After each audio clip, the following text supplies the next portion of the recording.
সব চেষ্টা। হ্যাঁ, তো এখন তোমরা যে যারা এখন ছোট আছো এরাই কিন্তু আগামী দিনের ভবিষ্যৎ। আর আজকে যারা ছোট এরাই একদিন মা হবে, একটা সুস্থ সন্তান জন্ম দিবে। এভাবেই কিন্তু আস্তে আস্তে আমাদের জাতি ডেভেলপ হবে। তো আমাদের আগে হচ্ছে ব্যালেন্স খাবার খেতে, আমরা কিন্তু খাই, বেঁচে থাকার জন্য কিন্তু সবাই খাবার খাচ্ছি, কিন্তু সেটা হেলদি খাবার কিনা সেটা হচ্ছে ব্যাপার।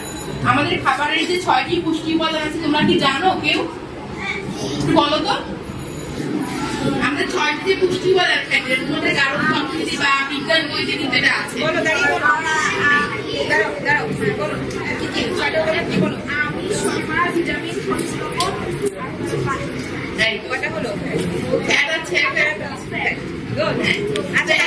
এখন আমাদের হচ্ছে ব্যালেন্স খাবার যেটা বলি, আমাদের যে এই যে 6টি পুষ্টি উপাদান, এই 6টি পুষ্টি উপাদান থেকে আমাদের প্রতিদিনের খাবারের চাহিদাটা আর কি আসতে হবে।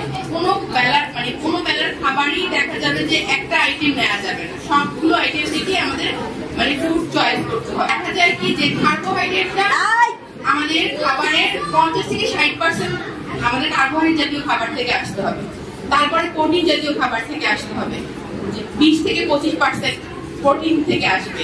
এরপর হচ্ছে ফ্যাট। গুড ফ্যাট কিন্তু আমাদের জন্য অনেক উপকারী, গুড ফ্যাটটা আমাদের নিতে হবে। আর তোমাদের মধ্যে কে কে হচ্ছে শাকসবজি খাও? ম্যাক্সিমামই দেখা যাচ্ছে হচ্ছে খায় না। মাছ খাও কে কে? যারা খাও তারা অনেক ভালো, একটা হ্যাবিট যে তোমরা খাচ্ছ। এবং এই যে আপু বলে গেল যে সকালের নাস্তা, ঘুম থেকে ওঠার 1 ঘন্টার মধ্যে সকালে ব্রেকফাস্টটা করতে হবে। এবং আমাদের খাবারটা হচ্ছে একটা নির্দিষ্ট টাইমের মধ্যে খেতে হবে।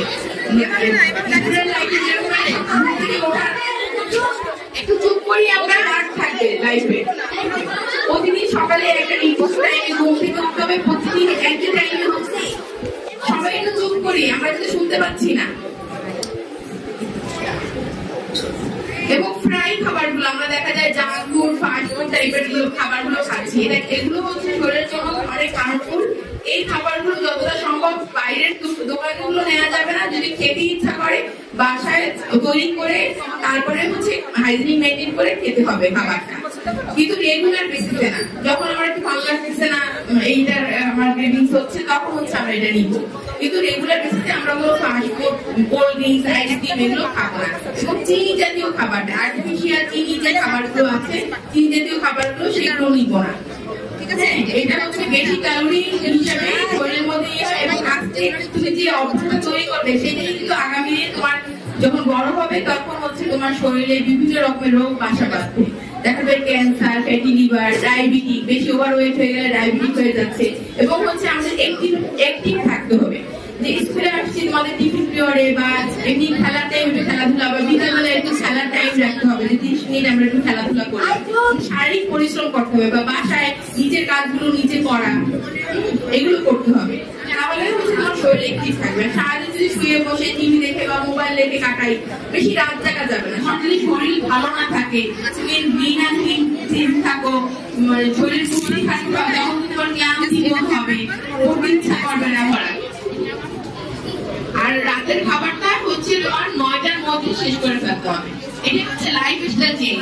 এখন কিন্তু অ্যাওয়ারনেস এই যে লাইফস্টাইল চেঞ্জ, তুমি আজকে যে নিয়মে চলবে সারা জীবন যদি একই নিয়মে তুমি পালন করতে পারো, তাহলে কিন্তু তোমার শরীরে দুর্রোগ ব্যাধিগুলো কিন্তু আর বাসা বাঁধতে পারবে না। তুমি সুস্থ সবল ভাবে জীবনযাপন করতে পারবে। তো সবাই ভালো থাকো। আমি হচ্ছে সুরাইয়া নাজনীন তুলি, আমি বনশ্রী থেকে আসছি। বনশ্রী ইউনিটি এইড হাসপাতালে হচ্ছে আমি চেম্বার করছি। এছাড়া আমি অটিজম ফাউন্ডেশনে অটিজম বাচ্চাদের নিউট্রিশনিস্ট হিসেবে কাজ করছি।